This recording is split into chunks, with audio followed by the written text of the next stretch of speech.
Então, nós vamos iniciar mais um treinamento de segurança e hoje nós vamos falar sobre trabalho em altura, baseado na NR 35. Meu nome é Oman Carlos e vamos passar um pouquinho dos itens necessários para habilitar cada um de vocês para fazer a realização do trabalho em altura. Como a gente disse, o trabalho em altura ele tem uma NR específica, baseada para regulamentar qualquer atividade baseado no trabalho em altura, tá? E a NR 35 ela traz alguns pontos que a gente precisa abordar. Basicamente, a definição, o que que é o trabalho em altura, quantos metros que a gente vai considerar esse trabalho em altura, qual que é as normas e os regulamentos aplicáveis às atividades ao trabalho em altura, as responsabilidades, a capacitação e como que vai funcionar basicamente o treinamento. Esse treinamento ele vai regulamentar também a forma de planejamento, organização e a própria execução do trabalho em altura. A gente vai falar um pouquinho sobre análise de risco, né, que é a APR ou a ART, a mesma coisa. O sistema de equipamentos e os procedimentos para proteção coletiva, né, para a proteção individual, os acessórios também e os sistemas de ancoragem que a gente vai utilizar. Vamos ver também alguns acidentes típicos de trabalho à altura, para a gente ter conhecimento para que não ocorra conosco, tá? Os exemplos aí de como que a gente pode fazer um salvamento, como que nós vamos nos portar diante de uma emergência, tá? O próprio procedimento para o trabalho em altura, e aí nós vamos finalizar com uma avaliação no final, ok? Ok. Então vamos lá. É, a definição de trabalho em altura, para você, Marcos, o que que você considera que é um trabalho em altura? Olha, o pequeno trabalho em altura é subindo nos prédios, no andaime, preso nas cordas,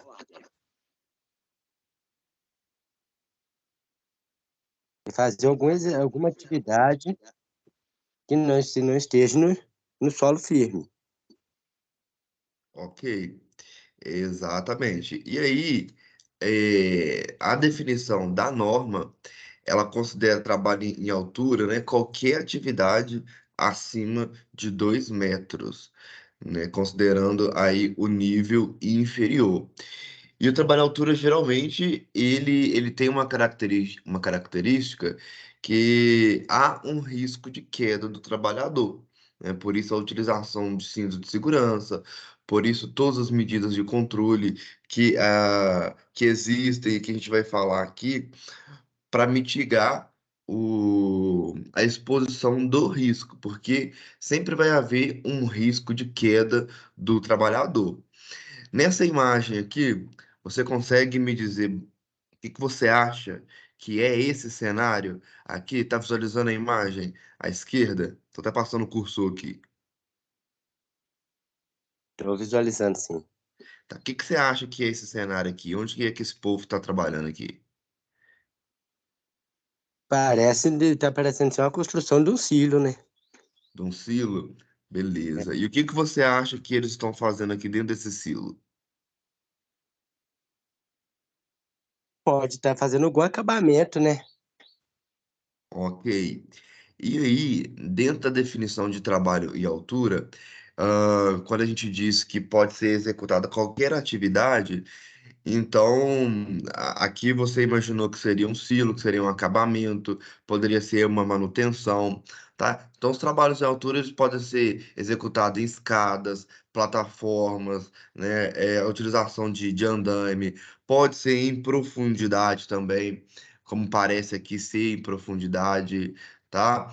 E, e o necessário para a execução de qualquer atividade em trabalho em altura é que seja adotado algumas medidas, ali preventivas para realização desse trabalho, que é o que a gente vai ver aqui durante esse treinamento, tá? E existem algumas empresas que ela considera trabalho em altura acima de 1,80 m, tá? E isso pode acontecer. O que eu não poderia determinar é mais do que a norma determina. Por exemplo, eu vou determinar a partir de hoje 2,10 m. Isso não pode ocorrer, tá? Eu tenho que respeitar o limite aqui de 2 metros, mas se eu quiser adotar, por exemplo, 1,90 m, se eu quiser adotar 1,80 m, né? Eu ser mais restritivo do que a norma, isso eu posso fazer, tá? Então, dependendo de uma empresa ou outra, essa regra aqui de consideração para trabalho à altura pode ser um pouco menor, tá? Mas, a título de conhecimento da NR 35 e a título de prova, nós vamos optar acima, a consideração de trabalho à altura acima de 2 metros, beleza?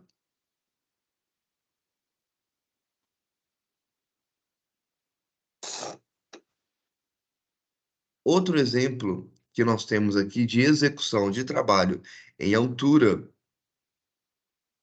pode ser executado. Consegue me dizer o que que seria esse cenário aqui? A construção de uma ponte. Muito bem. Aqui nós temos uma ponte, nós temos uma barragem É, aqui, e existe várias oportunidades de trabalho a ser executado em altura aqui, tá? Então você vai associar o trabalho em altura à sua atividade, aquilo que você faz, tá? Para ver o que que vai se aplicar realmente as regras do trabalho em altura e a documentação específica, tá bom? uhum. Aí na apresentação da regulamentação da NR 35, uma das principais causas de acidente de trabalho em altura, nós vamos ver aqui que muitas das vezes tá ligado muito ao fator humano, tá ligado à pessoa. E a maioria dos acidentes que ocorrem, dos acidentes que podem acontecer ali dentro do trabalho à altura, são acidentes graves, tá? E muitas vezes são acidentes fatais. As pessoas, elas quase não tem ali uma segunda chance de ficar para contar a história. Obviamente, né, que pode ser que você ou eu conheça uma história ou outra de pessoas que já sobreviveram à queda, mas também pode ser que conheçamos ali uma pessoa que caiu de uma altura bem mínima, caiu de uma escada, às vezes estava até baixa, bateu a cabeça e morreu, tá? Então é muito relativo isso, mas a maioria dos acidentes, a estatística nos diz que são acidentes graves e são acidentes também com potencial de ser fatal, tá? Então a criação da NR 35, da norma regulamentadora, ela veio para atender de uma forma ampla o geral de quase todas as atividades. O que houver de específico da sua atividade, da minha atividade, envolvendo a altura, tem que ir para o procedimento, tá? O procedimento de trabalho. Tudo que tem de específico ali do local, nós precisamos rever os nossos procedimentos e ver como que nós vamos fazer de uma forma mais segura, tá? É, Atividade também em trabalho em altura, como eu disse, ela tem que ser uma atividade devidamente planejada. Eu tenho que separar os materiais antes, eu tenho que ver o ponto de ancoragem antes, tá? Eu tenho que ver quem vai ser os envolvidos na atividade antes, tá? Não pode ser uma atividade assim, eu vou chegar aqui, precisa fazer, me dá minhas ferramentas que eu vou subir e vou resolver o problema. Não pode ser uma atividade assim. Ela tem que ser uma atividade com planejamento, para que haja ali uma documentação necessária, para que haja os exames. específicos necessários que vai te habilitar ali para subir em altura, tá? A preparação ali dos equipamentos de proteção individual, a preparação do cinto de segurança e vários outros itens que nós vamos ver aqui que vai precisar de haver um planejamento para que essa atividade ela se torne uma atividade exequível, mas que se torne uma atividade completamente segura.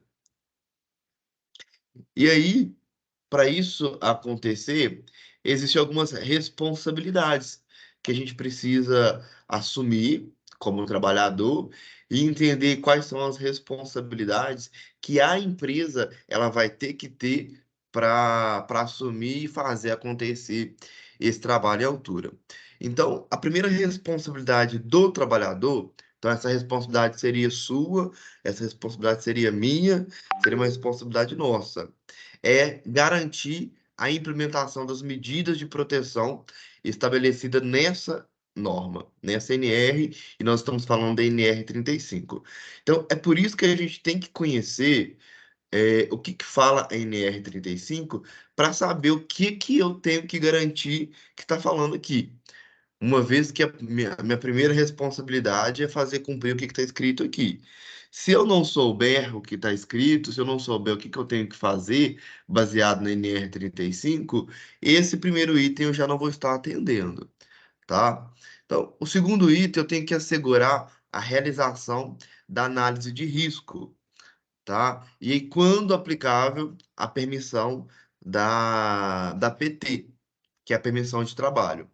A análise de risco, dependendo do contrato da empresa, nós vamos chamar ela de APR ou vamos chamar ela de ART, tá? Esses nomes você já ouviu em alguma obra, em algum lugar? Já. Então, muito bem. Então, quase todas as empresas que a gente já trabalhou, em algum momento a gente já deparou com alguma análise de risco, tá? E para o trabalho à altura, ela é obrigada a existir na frente de trabalho, mapeando previamente os riscos que estão existentes ali no ambiente de trabalho. E a permissão de trabalho é o documento que vai liberar a equipe para acessar aquela área, para realizar aquela atividade. E o dono daquela atividade, o responsável por liberar, ele vai ter algumas informações em mãos. Ele vai ter conhecimento de quem está envolvido naquela atividade, onde é que vocês estão.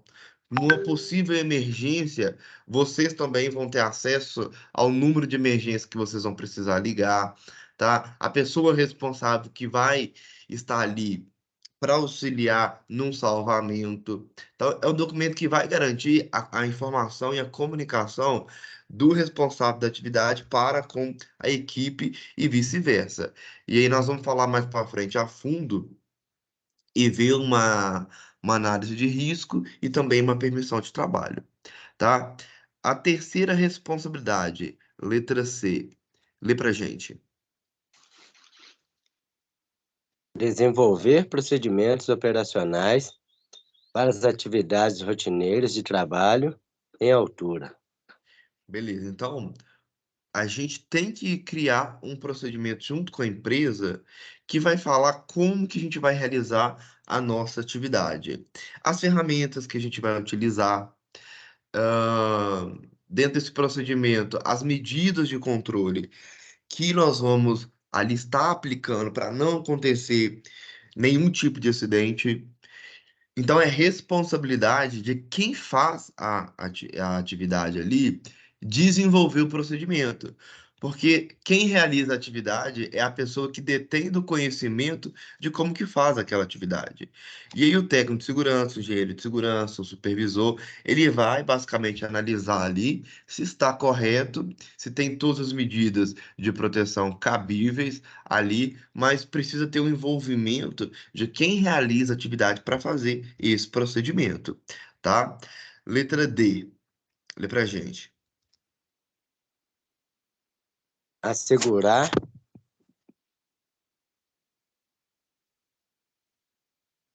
condições no local de trabalho em altura, pelo estudo planejado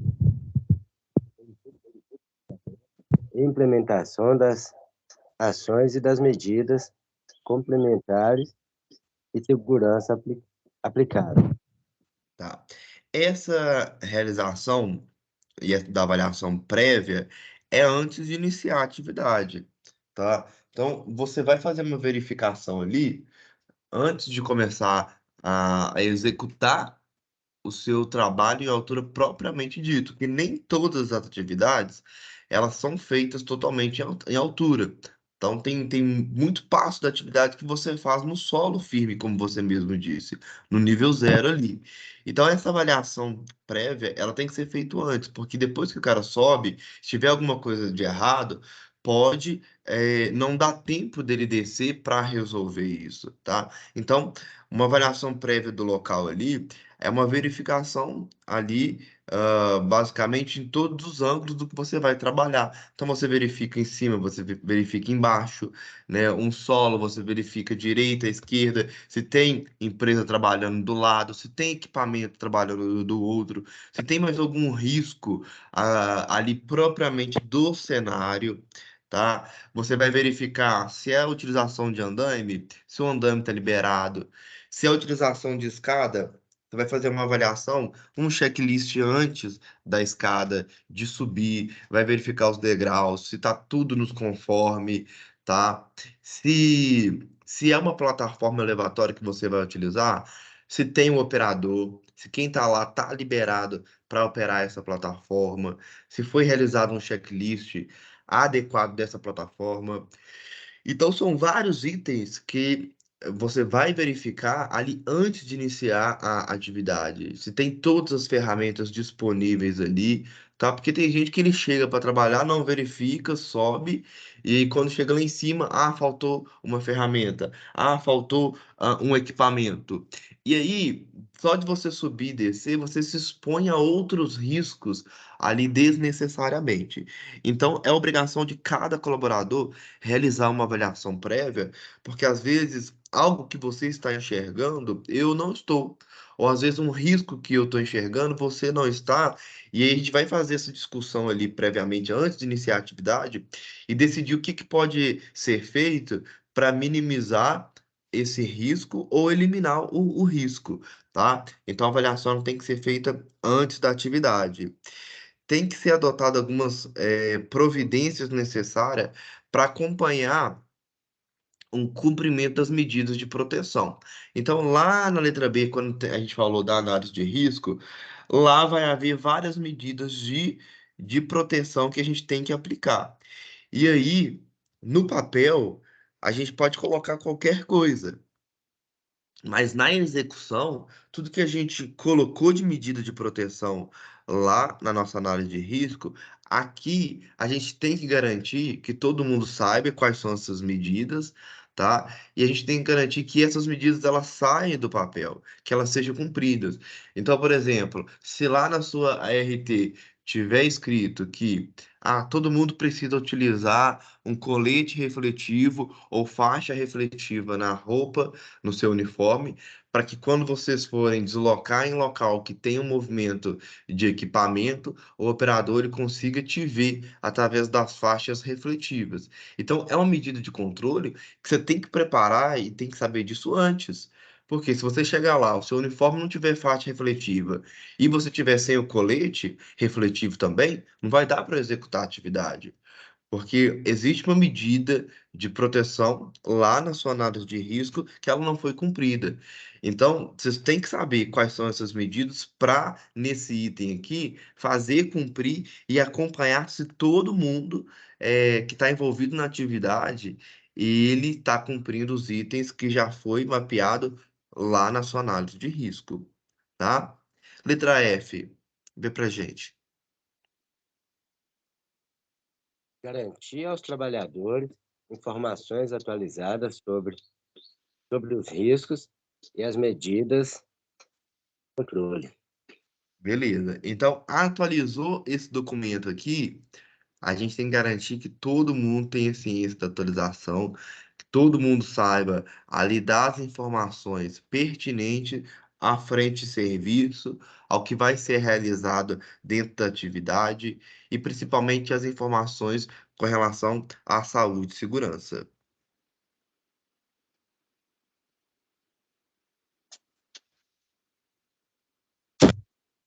Cabe também ao trabalhador garantir que qualquer trabalho à altura só inicie, tá, depois de adotadas as medidas de proteção definidas na NR, nessa norma.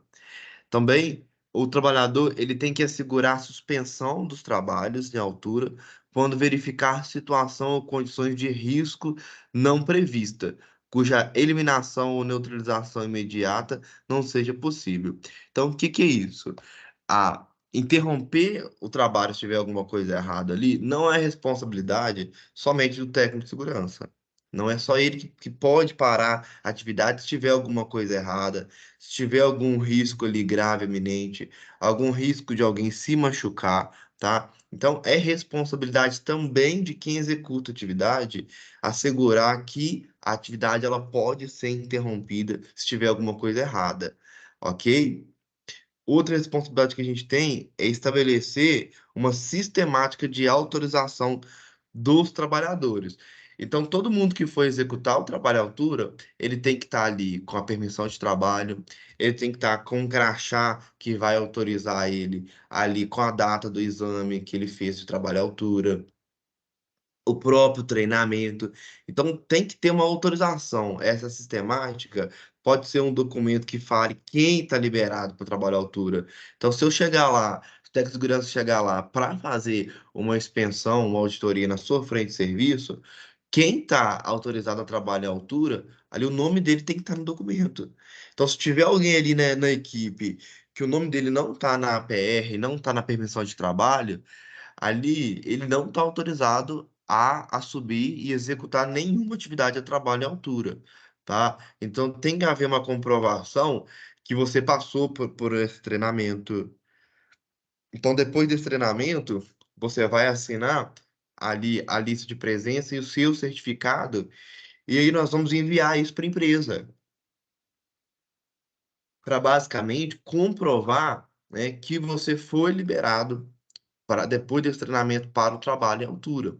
E aí tá amarrado a essa liberação aos 70%. Então a gente tem que acertar 70% da avaliação para garantir que vocês assimilaram o conhecimento que aqui foi ministrado. Outra sistemática é eu tenho que passar lá no exame.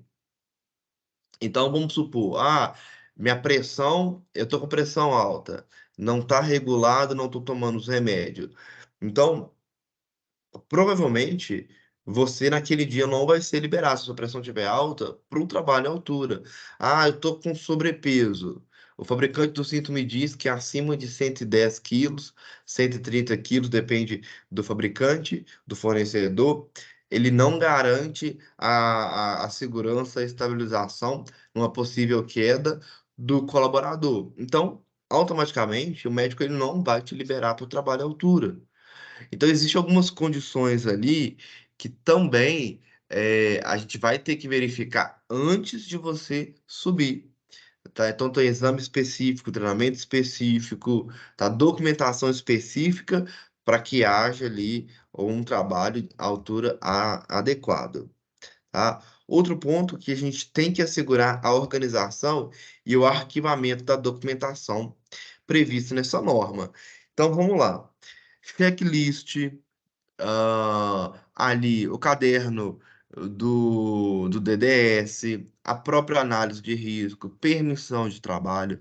Então, todos os documentos da frente de serviço, isso tem que ir para o supervisor ou tem que ir para o técnico de segurança, para que haja um arquivamento e aí, numa possível auditoria, numa possível inspeção futura, que haja a comprovação que essa atividade ela foi realizada com a documentação necessária prevista. Então, eu não posso pegar, fiz meu checklist aqui das minhas ferramentas, do meu cinto de segurança hoje, e aí depois que terminou ali a atividade, eu faço a papelada de rascunho, como se fosse papel de pão e jogo fora. Não posso. Esses documentos que envolve o trabalho à altura, eles precisam retornar para a empresa, tá? A empresa ela vai arquivar, vai escanear, vai guardar esses documentos por um período, e aí, se necessário, vai disponibilizar para contratante ou disponibilizar para o órgão que assim ele solicitar. Então, terminou a atividade, volte com os documentos, entregue à pessoa responsável ali, tá? Então, a gente precisa cumprir todas as disposições legais, tá? Que regulamenta a NR 35. Eu preciso também colaborar, tá? Com a empresa na implementação das disposições contidas aqui nessa norma. Então, se a empresa ela está fazendo uma análise de risco, eu tenho que colaborar. Se a empresa está fazendo um procedimento de trabalho à altura, eu preciso colaborar, tá? Já ouviu falar no documento direito de recusa ou recusa-tarefa? Tá. Tá. O que que você sabe sobre esse documento? Fala pra gente. O direito de recusa e o recurso de tarefa é quando você for fazer alguma atividade e ela não está viável para si, está correndo risco ali de você fazer e sofrer um acidente ali. Exatamente. A recusa-tarefa, ela é um documento que você precisa ter conhecimento, né, ter acesso ali ao formulário, caso você precise, em uma situação em que o risco for muito grave e iminente. Você está numa situação ali que você olha para a situação, para a atividade, você está vendo que vai acontecer uma ocorrência, vai acontecer um acidente com você ou com outra pessoa. Às vezes, não é nem com você, às vezes é com uma outra pessoa. E aí você pode exercer esse direito de recusa, tanto para você quanto para o outro. Até mesmo para você conscientizar a outra pessoa que ela está prestes a se acidentar, tá? E aí a tarefa, ela tem que ser comunicado imediatamente ao seu supervisor. Ou a pessoa ao grau hierárquico mais próximo de você ali, tá? Para que ele possa resolver a situação em conjunto contigo ou com a liderança, tá? A recusa-tarefa, antes de você, eu vou usar o formulário de recusa-tarefa. Nós vamos tentar ver se a gente consegue resolver a situação, eliminando o risco ou resolvendo a situação de uma forma antes de usar o formulário, para que a gente não banalize também a ferramenta. Tem uma escada quebrada aqui, então eu vou usar a recusa-tarefa? Não. Antes de usar recusa-tarefa, eu vou acionar o dono da escada. Eu vou ver se tem como a gente arrumar uma outra escada, né? Eu vou ver se tem como levar essa escada para manutenção, para arrumar. E aí sim eu vou executar a minha atividade. Agora, se você chegou nesse mesmo exemplo, nessa mesma situação da escada aqui, e aí, o seu líder, aí você pega e fala com ele, olha, a escada, ela tá com esse degrau quebrado aqui, não tem como utilizar. Aí o líder simplesmente diz para você assim, olha, eu não quero nem saber. Veste a sua roupa de sapinho e dê seus pulos. Use essa escada assim, pula o degrau, amarra um arame, faz qualquer coisa aí e faça atividade. E aí você percebe que vai ficar muito perigoso você fazer atividade e ele está meio que te obrigando, te induzindo a fazer atividade. Neste caso, você tentou argumentar, tentou achar uma solução e não conseguiu. Aí você vai usar o direito de recuso. Olha, eu tenho o direito de recuso, não vou expor minha vida, a integridade da minha saúde em risco para fazer essa atividade. Então, é um direito do trabalhador ele usar o direito de recusa para situações em que ele se sinta desconfortável, nesse sentido, que a empresa esteja meio que obrigando ele a fazer atividade, uma atividade de risco, uma atividade que tem um risco grave eminente, um perigo de acontecer alguma coisa ali. Ok? Entendido esse ponto dessa ferramenta? Sim, Beleza. E aí, na letra D, nós temos também a responsabilidade de zelar pela nossa segurança, pela nossa saúde, mas também zelar pela segurança e integridade física do outro. tá? Existe uma nomenclatura que a gente chama de cuidado ativo genuíno, e ele vai funcionar exatamente nesse item aqui. Eu tenho que cuidar do outro, mas eu tenho que permitir ser cuidado também. Então, como é que funciona isso? Porque tem pessoas que ela tem uma visão muito boa para apontar que o outro tá errado, tá fazendo algo de errado. Mas quando o outro chega para falar para ele, ele não aceita, tá? Então aqui essa responsabilidade você tem que aceitar quando a outra pessoa ela chega ali, às vezes com uma colocação, ó, fulano, o que você está fazendo aí não tá legal. O que você está fazendo aqui tem um risco de você se acidentar. E aí a gente ter uma humildade para escutar a visão do outro ali e entender que o que ele está falando é para nossa integridade, é para o nosso bem. Então, nesse item aqui, a gente tem por obrigação aprender a escutar o que o outro está falando quando se trata no sentido ali de prevenção, quando se trata do cuidado ativo e genuíno, ok? Independente da função do outro que está me falando. Ah, por exemplo, eu sou o técnico e aí eu tenho o meu auxiliar ali, a pessoa que me auxilia. Aí o técnico ele entende que o auxiliar ele não pode, por exemplo, falar que ele está fazendo algo de errado, algo inseguro ali. Então, independente da função que ambos exercem, os dois, qualquer um da equipe tem esse direito de, quando vê uma situação ali não conforme, de indicar e orientar as pessoas, tá? Então não pode haver nenhuma omissão de uma situação ali que esteja errada, tanto pela sua parte ou pela parte do outro, tá? Então esse item aqui está na legislação para que a gente possa cumprir, que eu preciso observar o que o outro está fazendo, mas deixar também que o outro observe a forma que eu estou executando a minha atividade. Ok? Ok. Beleza. Agora a gente entra numa etapa do planejamento, na organização e a forma que nós vamos executar a nossa atividade, tá? Então, todo trabalho em altura, ele deverá ser planejado conforme eu disse. E esse planejamento, ele não começa lá 8 horas da manhã, quando você bate o seu cartão ali para trabalhar, tá? Esse planejamento, às vezes, ele vai começar lá na sua casa. Então, se você vai trabalhar amanhã, então a forma que você separa o seu uniforme, o horário que você coloca o seu despertador para tocar, isso tudo vai influenciar no seu planejamento. Ah, se eu pego serviço 7 horas da manhã e eu moro a 1 hora do meu trabalho, não tem como eu colocar e levantar 10 para 7.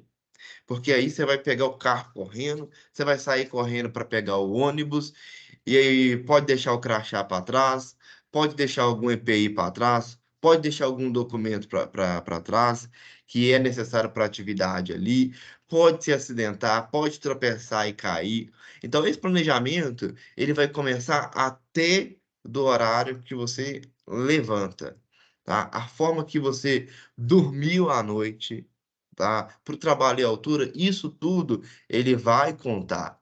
Uma noite mal dormida ali, o cara ele já pode levantar irritado, ele pode levantar ali com a sua atenção bem reduzida. Então tem diversas formas ali que ele vai levantar que pode prejudicar ele lá no trabalho dele, principalmente no momento em que ele estiver exposto ao trabalho.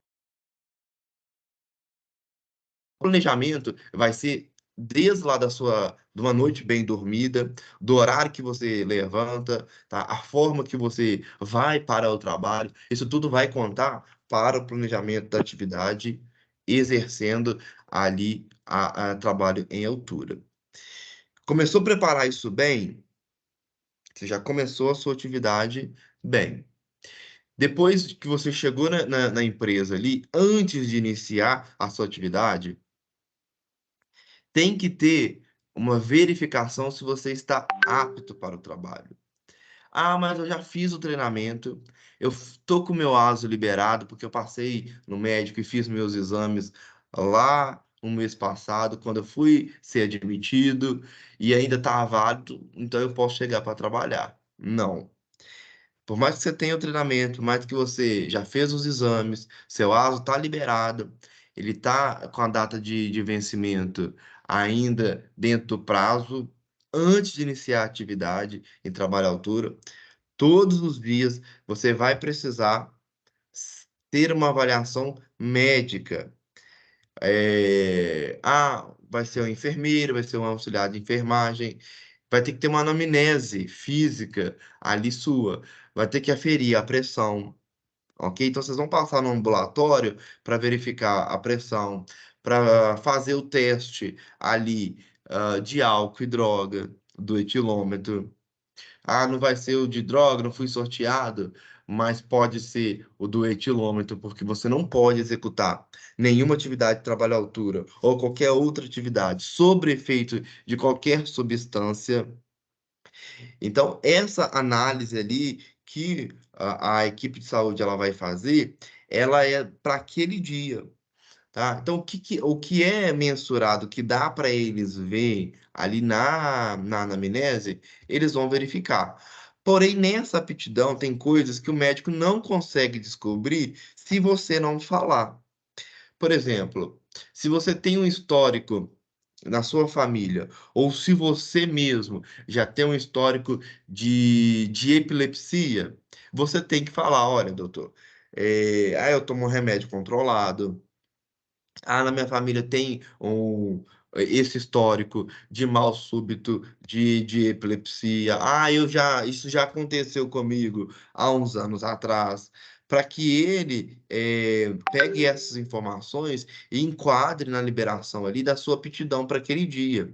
Ah, eu tomo um remédio controlado e esses dias eu não estou tomando, por exemplo. Ah, eu tenho problema de pressão, não estou tomando remédio. Isso precisa ser comunicado, até para que ele tome uma decisão se vai liberar você ou não naquele dia para o trabalho à altura. Ah, eu não dormi essa noite, sabe? Tô com criança pequena em casa, o menino chorou a noite inteira, o vizinho tava com música alta, é, cachorro latiu a noite toda. A mulher brigou comigo a noite toda. E assim, não tô bem. Não tô bem para executar o meu trabalho. Isso vai ser preciso uma comunicação, você falar com quem tá realizando o seu atendimento ali, para ele analisar se você está apto ou não para subir em altura. Porque imagina, ele te libera, você não fala qualquer uma dessas situações que eu dei exemplo aqui. Quando chega lá em cima, você simplesmente passa mal.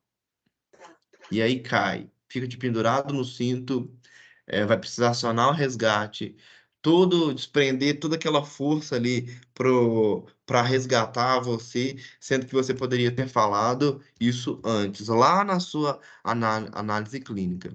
Então, esse item aqui, essa autorização, nós vamos contar com a autorização, com a capacitação e também a aptidão, se você está apto para subir também naquele dia, não somente a aptidão anterior que você vai passar ou já passou, tá?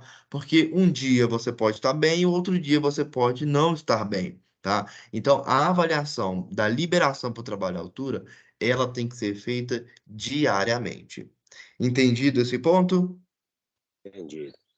Tá. Os exames físicos e os exames complementares, eles vão estar indicados num documento que chama PCMSO, que é o Programa de Controle Médico de Saúde Ocupacional. Toda empresa, ela tem que ter esse documento para falar quais são os exames que você vai ter que fazer baseado no risco que você vai estar exposto. Então, quando você for fazer lá os seus exames, ou quando você for fazer o exame, por exemplo, eu tô fazendo audiometria. Então, por que que eu estou fazendo audiometria? É porque lá no meu ambiente de trabalho eu estou exposto a ruído. Então, a empresa tem que acompanhar se você já chegou com uma perda auditiva ou se você está adquirindo uma perda auditiva no exercício do seu trabalho, da sua atividade nessa empresa, tá? Então, cada exame que você fizer lá no laboratório, ele é para um acompanhamento de um risco que você está exposto aqui dentro da empresa. Então, cabe ao trabalhador, quando você receber lá na clínica todas aquelas fichas para fazer os exames, cabe ao trabalhador a realmente realizar todos aqueles exames que foi mapeado para você. Porque cada exame daquele ali, cada resultado é um monitoramento que o médico do trabalho ele está tendo contigo para saber se você está tendo alguma perda baseado ali na sua atividade, no seu ambiente de trabalho, tá? Então, a redução da sua capacidade ali cognitiva, da sua capacidade de enxergar, da sua capacidade de ouvir, da sua capacidade de respirar, tá? A responsabilidade do monitoramento baseado no risco que você está exposto é da empresa, mas a responsabilidade de ir fazer o exame é do empregado. Então, quando a empresa te convocar e falar assim, olha, você tem que ir tal dia lá para fazer o exame, você realmente tem que assumir e se organizar para você ir lá realizar o exame. Aqui está falando que a responsabilidade é do colaborador de ir fazer o exame. Agora, a responsabilidade de programar e de pagar o exame e de fazer no local adequado é da empresa que você está trabalhando, tá? Mas a responsabilidade de ir é sua, ok? A empresa ela não precisa pegar na sua mão e te levar lá, não. Você tem a responsabilidade de ir, tá? E aí, o médico examinador, ele deve focar, né, nos seus exames e pesquisar sobre você se há alguma patologia ali que possa existir, que possa impedir você de realizar trabalho à altura. Então, eu dei o exemplo de mal súbito, eu dei o exemplo também de epilepsia. Se tem alguma doença crônica em que te impeça de realização de trabalho em altura, tá? É, Você também vai informar se você tem pressão alta, se você tem diabetes, se tem alguma outra doença, tá? Que você faz o acompanhamento médico, ok? E aí você vai informar para o médico ali no momento do exame. Então, essas informações elas não poderão ser omitidas no momento do exame clínico ou no momento da anamnese para liberação da aptidão do trabalho, do trabalhador. Entendido até aqui? Sim. Beleza. Aí nós vamos ver agora algumas medidas que nós vamos adotar para reduzir ali o tempo de exposição ao risco de trabalho em altura, tá? Ou qualquer outro risco que não seja propriamente o risco de queda, mas que seja um risco que envolve ali o nosso trabalho. Então, vamos lá. Você vai falar para mim quais são os riscos que você está exposto no seu ambiente de trabalho para a sua atividade e os riscos que a gente também está exposto dentro do trabalho em altura. Então, agora é contigo. Vamos lá. O risco, queda, pode prensar algum membro. Uhum. É, esses mesmo, queda, prensamento de membros. A queda, existe dois tipos de queda. Uma que é a queda de mesmo nível, né? O nível do chão, você pode tropeçar, você pode trombar em alguma coisa e cair. E tem a queda de nível diferente, que é essa que a gente está falando aqui, que é acima de 2 metros, tá? Então, no seu caso, é um ou outro ou é os dois? Pode ser os dois. Beleza, beleza. Então tem esses dois riscos, prensamento, mais o quê? Porque eu vou exercer atividade nos dois locais, né? Tanto no solo firme quanto em altura. Uhum. Então, quando tiver mesmo, corre o risco de estar numa máquina em cima da plataforma daquela, o operador também pode ter algum mal súbito e abaixar ela de uma vez ou alguma coisa assim. Uhum. Tem o risco de a gente distrair em alguma máquina, algum equipamento, de ser atropelado. Isso. E com ferramenta? Oi? E com as ferramentas, que risco que tem? As ferramentas? Isso. Tem risco de cortar, Certo. Mais o quê? de estar, quando nós estamos em serviço à altura, deixar uma ferramenta cair, pode atingir alguém lá embaixo. Isso. E no deslocamento entre, às vezes, o escritório, a frente de serviço, no deslocamento no trajeto ali para onde vai ser executada a atividade. Qual o risco que a gente tem? Tem o risco do acidente com os veículos, né? Pode ser um Isso. pressamento das laterais. Isso. Mais o quê? Com os pedestres, com as pessoas. Que risco que tem? Tem o risco de ser atropelados, né? Beleza. Risco de atropelamento. E se estiver chovendo no dia da atividade, que risco que tem? Pode ter o risco de algum choque elétrico, Beleza. de algum fio desencapado e está encostando em algum lugar, né? Molhado. Muito bem. Você já falou quase todos os riscos da lista que a gente tem para tratar que envolve atividade em trabalho e altura e que envolve as nossas atividades, tá? E aí, o que você não falou, a gente vai descobrindo aqui. Nesse ponto dessa listagem dos riscos que a gente está fazendo, por que que é o empregado que tem que listar os riscos? Para que, se você tem conhecimento de todos esses riscos, você também vai descobrir uma forma de minimizar esse risco.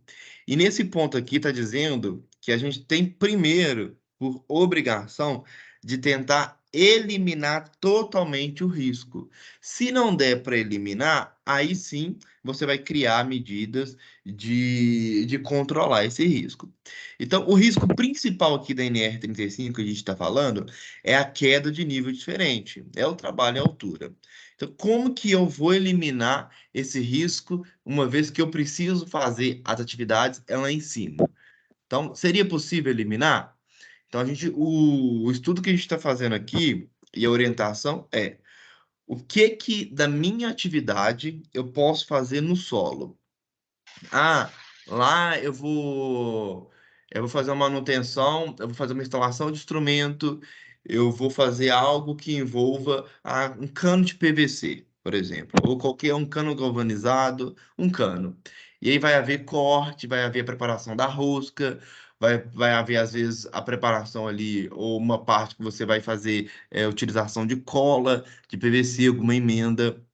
Esse tipo de atividade ele pode ser feito às vezes no solo antes de você subir. Então, faz aqui embaixo, tá? Se você vai trabalhar 6 horas do seu dia, e aí 2 horas você vai gastar na preparação dessa atividade, na preparação ali do cano, por exemplo, desse exemplo que eu estou dando, você vai fazer essas 2 horas no solo.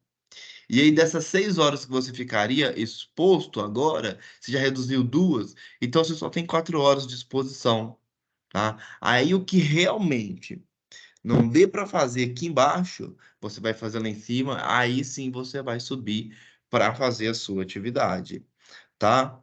Então, você já eliminou um período da sua jornada de trabalho o risco de queda de nível diferente, tá? Então, dentro do planejamento, tem que haver. essa conscientização da parte do colaborador, o que é que eu posso fazer no solo, o que que eu posso preparar antes para não fazer, vou cortar o cano de PVC, o cano galvanizado desse exemplo que eu dei, vou fazer isso lá em cima da plataforma, vou fazer isso lá em cima da escada. Não. Elimina o risco de queda, desce e faz, ou antes de subir, faz os cortes, a preparação aqui no solo. E aí, essa ideia nós vamos ter e fazer para todos os outros riscos que você citou, tá? Tem necessidade de eu me expor o tempo todo a esse determinado risco? Não, não tem. Então eu não me exponho. Só se expõe ao risco, tá? Quando realmente não houver outra forma de fazer, tá? Mesmo se ele precisa ser controlado com todas as ações que a gente já falou até aqui, e aqui a gente ainda vai falar mais para frente, precisa haver essa preparação. Entendido até aqui?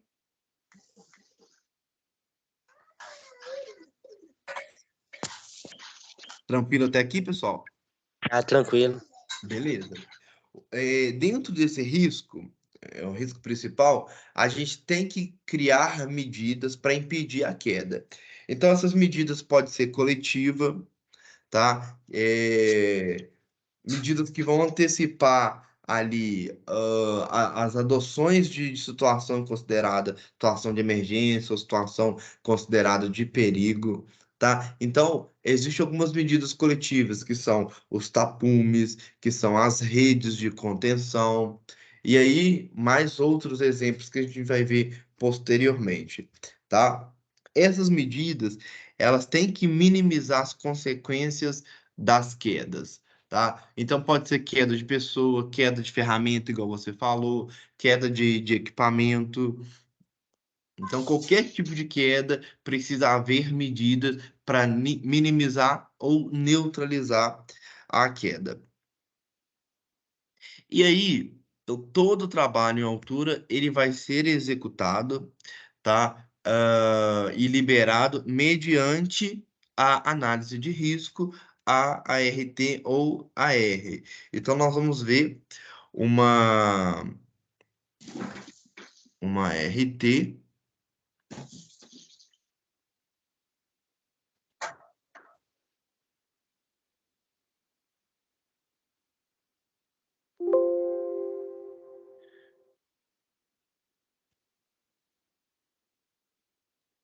E vamos lá. Vamos ver os riscos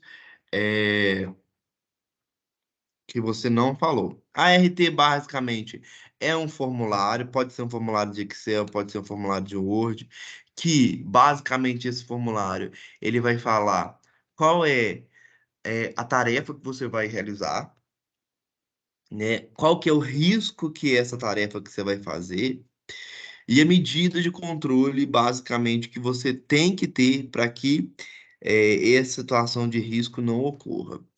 Então, vamos supor que, olha, inspecionar o local da atividade. Isso que todo mundo tem que fazer antes de iniciar a atividade, uma inspeção, seja no veículo, seja uma inspeção no local, seja uma inspeção no equipamento, seja uma inspeção na ferramenta. E aí nós temos o risco de bater contra um equipamento, contra uma estrutura, bater contra qualquer coisa. Então, em todos os lugares praticamente que a gente trabalha, tem esse risco. Aí, qual que é a medida de controle que está falando aqui? Eu tenho que redobrar a atenção ao deslocar pela área.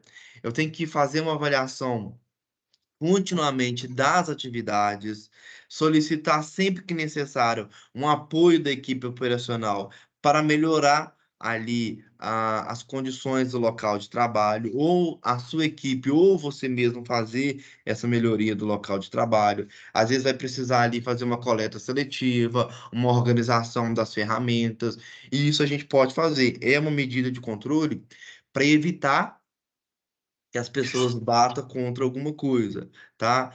Não correr nas áreas de trabalho, esteja sempre atento às estruturas das instalações civis ali, às estruturas metálicas dos locais. Então, isso é uma medida de controle que a gente pode fazer. Então, o documento ele é todo estruturado, baseado na sua tarefa, no risco que essa tarefa ele traz e na medida de controle, ok? Então vamos lá, vou aumentar aqui para você falar para a gente quais são os riscos e aí a gente vai ver se você esqueceu de algum, tá? Opa, peraí que eu marquei errado, é aqui. Então nessa coluna aqui que está de amarelo, tá dando para você ver bem? Tá. Batida contra a gente já falou. Então vamos pro próximo, vamos ver se esse aqui você lembrou. Queda, escorregão, tropeço, mesmo nível, Então, esse aqui você falou. Próximo. exposição respiratória a substâncias químicas cancerígenas Cancerígenos. em forma Isso. de Beleza. A poeira você não chegou a falar, mas dependendo da área que se for trabalhar, existe ali a exposição a particulado, a poeira. Dependendo do produto químico que você vai manipular ali, ele vai ter algum vapor, ele vai ter alguma névoa ali que vai ser prejudicial à saúde. Então, precisa de usar um EPI adequado, uma máscara adequada, seguir as orientações ali do próprio fabricante, tá? E aí, mais para frente, a gente fala especificamente de alguns documentos que vocês vão precisar para manusear um produto químico. E aí, gente, produto químico é considerado até uma cola de PVC que você utiliza é considerado produto químico. Ah, eu uso sabão lá na frente do serviço. É considerado, o detergente que a gente usa em casa é considerado produto químico e tem que ter um controle sobre ele e documentos específicos sobre ele, tá? E a gente vai falar daqui a pouco. Próximo. atingido por descarga atmosférica, Isso. Demos exemplos ali de dias chuvosos e aí o risco também de ser atingido por descargas atmosféricas. Dentro desse risco aqui, né, a gente precisa ter sempre um abrigo ali disponível para que se houver um índice de descarga atmosférica, um índice de chuva ali, que os colaboradores eles possam ter esse abrigo para proteção, tá? As ferramentas e os equipamentos utilizados devidamente aterrados, ok? Para não ter o risco de descarga e ser atingido, né? Os prédios, as estruturas também que se trabalha, precisa haver ali o devido malha de aterramento. Tô fazendo um trabalho externo onde não tem abrigo. Precisa ter um veículo disponível ali para que, se houver uma incidência ali de tempestade, de chuva, as pessoas elas consigam acessar esse veículo para ter uma proteção, né? Dentro do planejamento da atividade, verificar. ah, o clima-tempo ali, a situação meteorológica daquele dia de trabalho. Às vezes é uma atividade lá num local isolado, lá no local de difícil acesso. Então, no planejamento, verifique ali se vai chover, se vai ter tempestade naquele local, para que as pessoas possam se preparar para o trabalho, né? Ah, é uma chuva fina, vai me permitir trabalhar exposto? Então, tem que ter a utilização de capa de chuva, tá? Então, são medidas. Existem aparelhos de detector de raio que se pode levar para frente de serviço. Ele apita, né, se houver incidência de raio para as pessoas saírem, né? Tem esse tipo de alerta. A Defesa Civil, você pode cadastrar o seu telefone e ela te envia, tá? A região que você quiser ali. Ela te envia os alertas de tempestades, de chuvas, de temporais. Então, são medidas que a gente pode ter ali antes de executar a nossa atividade para nos prepararmos para esse risco aqui, ele ser controlado, tá? Então, esse aqui você já falou. Próximo. contatos com superfícies, contato com superfícies cortantes, perfurantes e abrasivas. Beleza. Nesse item aqui, sempre fazer a utilização da luva adequada para aquilo que você está fazendo, tá? Os equipamentos ali que tem risco de corte, os locais que tem risco de perfuração, sempre fazer uma atividade com devido cuidado, devida orientação para as pessoas, tá? Fazer a proteção das ferramentas, as ferramentas manuais. Ah, eu tô com um arco de serra, coloca a proteção na serra. Ah, tô com uma enxada, com um facão, coloca a bainha necessária ali, dá a proteção das quinas de corte, das ferramentas, ok? Nunca transporte essas ferramentas ali sem fazer a devida proteção da parte cortante, da parte perfurante dos equipamentos ou das ferramentas.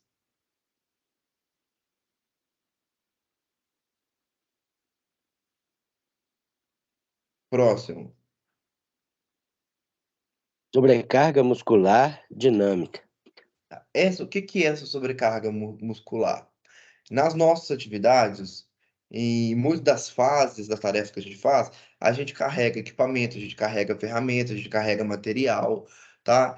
E aí, esses materiais, existem pesos específicos e capacidade específica para cada um carregar, né? Tem pessoas que ela aguenta carregar, pegar um saco de cimento de 50 quilos. Tem pessoas que não aguentam.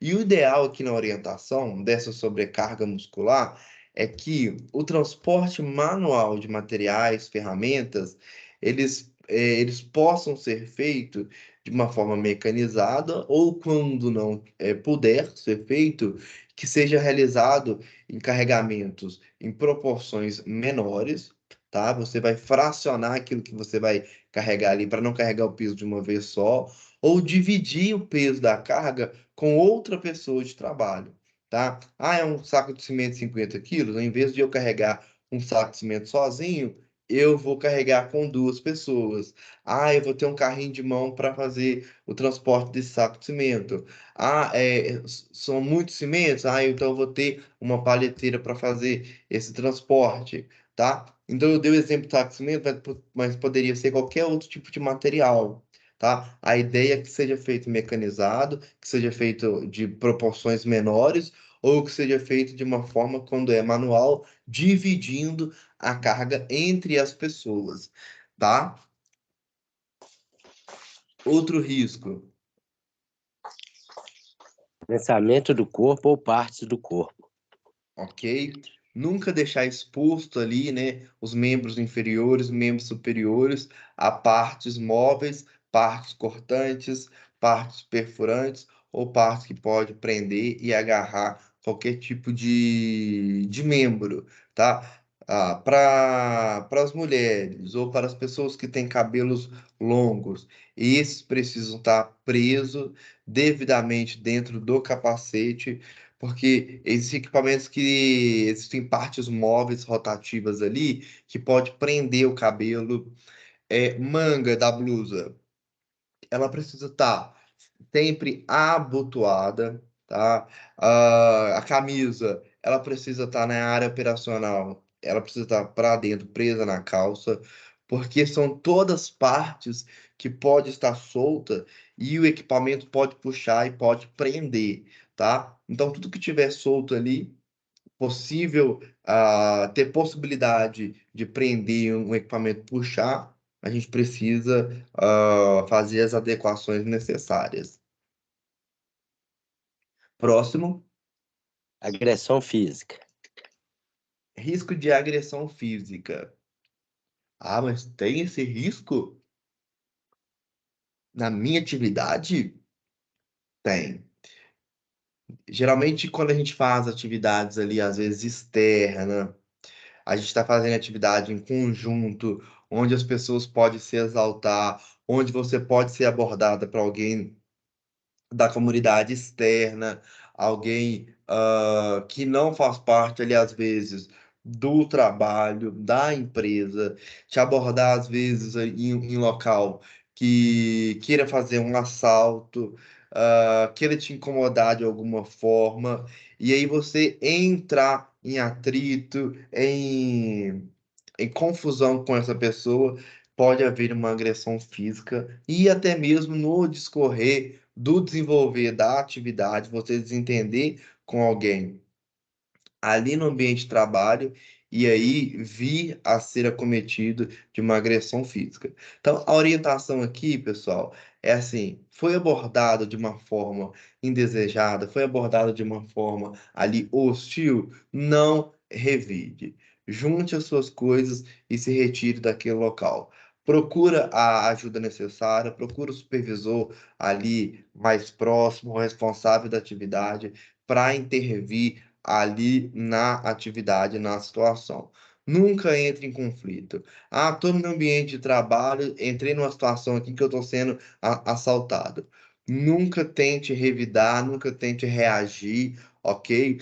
Para que a pessoa que está ali, às vezes, no assalto, se ela tiver armada, ela não atire em você. Se ela tiver com algum material ali que possa que te ferir, uma faca, qualquer outro tipo de coisa que não venha acontecer a agressão propriamente dita, ok? Então, para isso, a pessoa ela precisa segurar a onda e não revidar, não reagir, beleza? Essa é a orientação. Poeira já foi. A próximo. Exposição à umidade. Então, dependendo do local que a gente vai trabalhar, galeria, túnel, mina subterrânea, o próprio cenário ali, ele já nos expõe a determinada umidade. Então, existe EPIs específico, né? Existe a botina, a bota de PVC, aquela com cano mais alto, tá? Nós não podemos trabalhar imerso, exposto a essa umidade, seja nos pés, seja no corpo. Então, existem proteções térmicas, existe macacão Tyvek, existe capa de chuva, existe outro tipo de proteção para determinada exposição à umidade. Exposição a ruído. Ruído. Nós temos protetores auricular, tipo concha, tipo plug, manutenção nos veículos, manutenção nos equipamentos.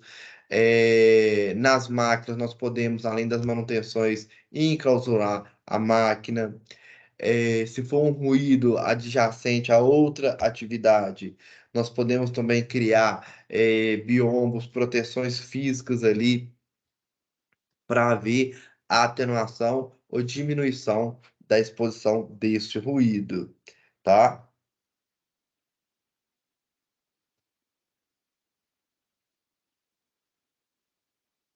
Próximo, Queda de pessoas de nível diferente. que é o trabalho à altura. Próximo, Exposição à radiação não ionizante, radiação solar e etc. isso. A radiação solar, precisa haver o uso de protetor solar, os uniformes de manga comprida para ajudar também na exposição a essa radiação solar não ionizante. Nós temos também, né, o capacete, os locais que não é capacete. Nós temos o chapéu, nós temos aquela touca árabe ou touca ninja, que também tem a proteção ali do rosto, da nuca, proteção da face, para você não receber totalmente a radiação, a exposição solar na sua pele, tá? Próximo. Contato, exposição a material, substâncias e temperaturas extremas. Tá. Em locais ali que não tem ventilação natural, em mina subterrânea, os poços, por exemplo, tem locais que a temperatura ali já é uma temperatura anormal por não haver uma ventilação ali natural, né? Tem uma ventilação artificial. Nesses locais precisa haver um controle da exposição do colaborador a esses locais.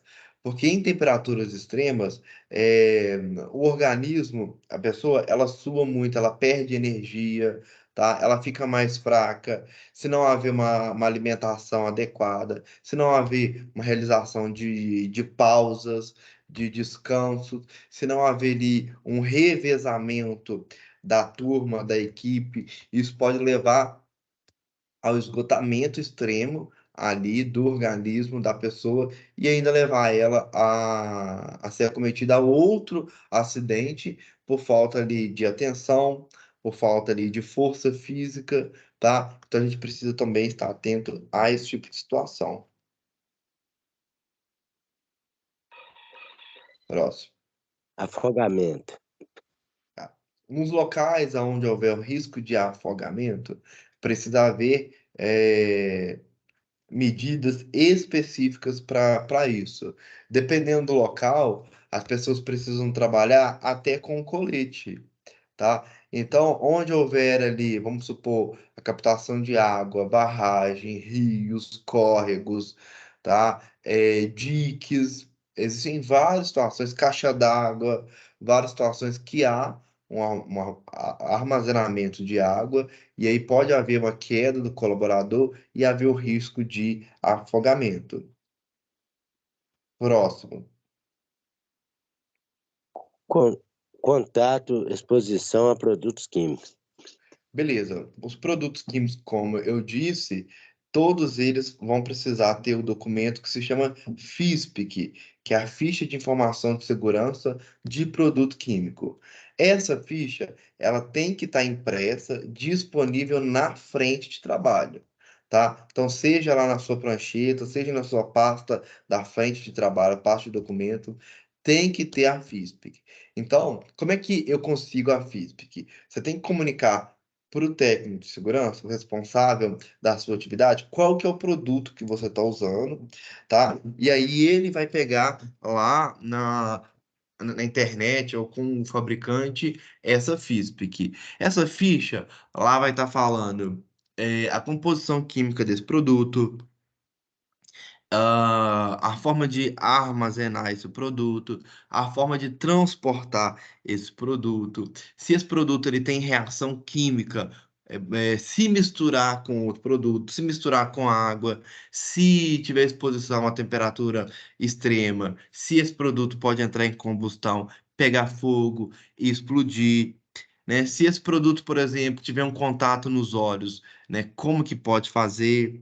Se alguém engolir esse produto, o que que deve fazer, tá? Se esse produto derramar no solo, o que que tem que fazer? Se tiver um contato com esse produto na pele, o que que pode acontecer e o que eu devo fazer?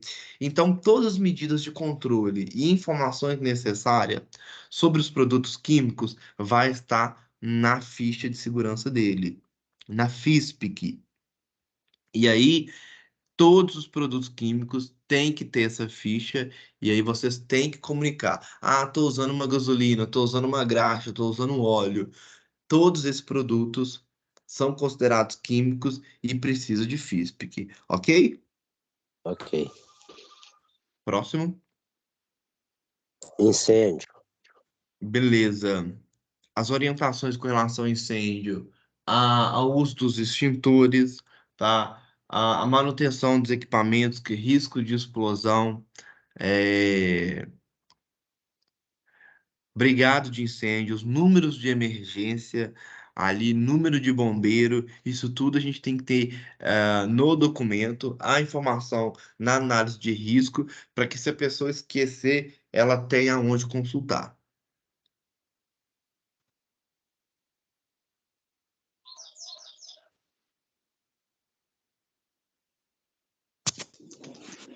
Esse. Colisão, tombamento e capotamento. Beleza. Aos funcionários aí, aos colaboradores, desculpa, que estão liberados para dirigir, esse risco está mapeado. E a gente precisa ter cuidado e seguir as orientações lá do curso da direção defensiva as orientações do curso 4x4 off-road, tá? Para que esse risco aqui ele não venha ser acometido com você ou com alguém da equipe. Atropelamento, Atro- mesma coisa, tá? Tem que ter cuidado ali com relação à preferência de pedestre, todas aquelas orientações do curso que a gente deu da direção defensiva. Ataque de animais peçonhentos, selvagens, insetos, etc. Nós temos perneira, tá? Nós temos algumas posturas, se você for abordado ali na frente de trabalho por algum animal selvagem, o que que você deve fazer? Orientação, por exemplo, de atendimento a primeiro socorro, se alguém for picado por algum animal peçonhento, a utilização adequada da perneira. Para os insetos, a utilização do repelente, tá? Sempre fazer o uso. O fabricante, ele orienta de 2 em 2 horas, tanto o protetor solar quanto o repelente, você passar, tá? Para que não haja aqui nenhum desses cenários aqui com animais peçonhentos, selvagens ou insetos. Os animais selvagens, né? Quando você mantém a área ali mais limpa de vegetação, mais organizada, com menos entulho, né? Não deixando ali disponíveis ali, às vezes, lixo orgânico, aonde esses animais eles procuram esses lixos para se alimentar. Tá? Estou fazendo uma atividade que estou no habitat natural de animais selvagens. Tá? Então, eu vi um animal selvagem, eu não vou procurar ir para cima dele, tocar, passar a mão, ter uma interação, tá? Viu um animal selvagem? A orientação é retirar-se daquele local e procurar ajuda, ok? Ok.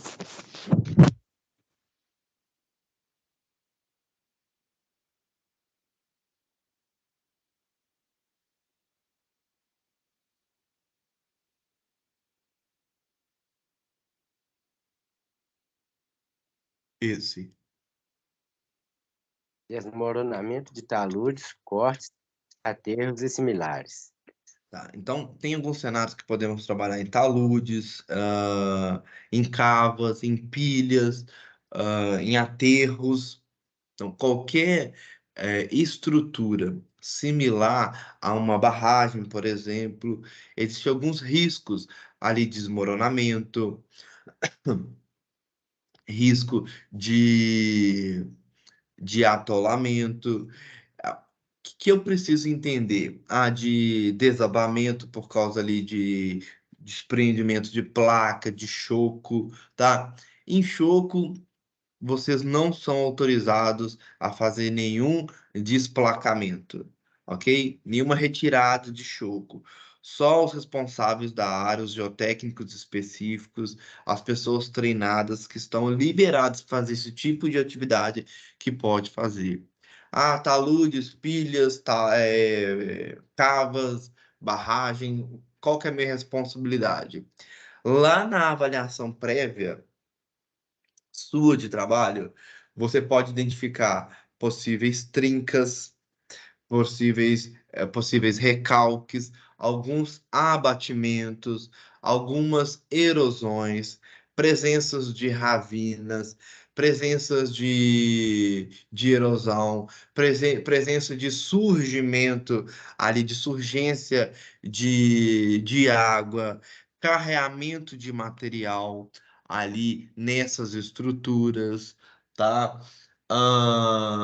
Início de pipe, presenças e sinais de escorregamento do material, falta de vegetação ali que recubra o talude, que recubra ali os taludes, seja da pilha, seja da barragem, presença de trinca, presença de sinais de movimentação dessas estruturas. Então, são algumas anomalias em que a gente pode perceber até mesmo visualmente.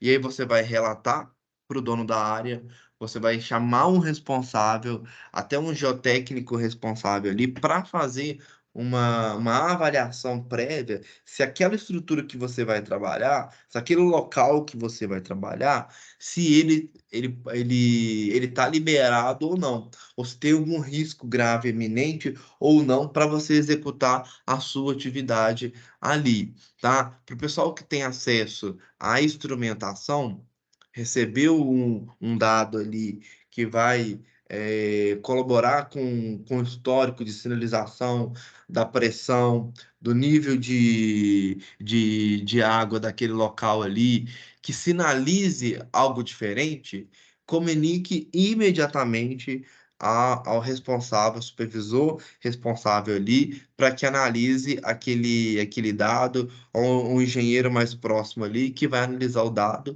se aquela estrutura ela está segura ou não, tá? E aí, basicamente, a gente termina a fase aqui de expor um exemplo de análise de risco, e esses são os riscos. Existem mais alguns que nós vamos abordar, mas agora já são, já são poucos os riscos. Nós vamos voltar aqui, e aí nós vamos dar um intervalo de 10 minutos para que você possa tomar uma água e ir ao banheiro, e a gente volta aqui com a demonstração da FISPIC, ok? Ok. Vou parar aqui a gravação e 9h40 a gente volta.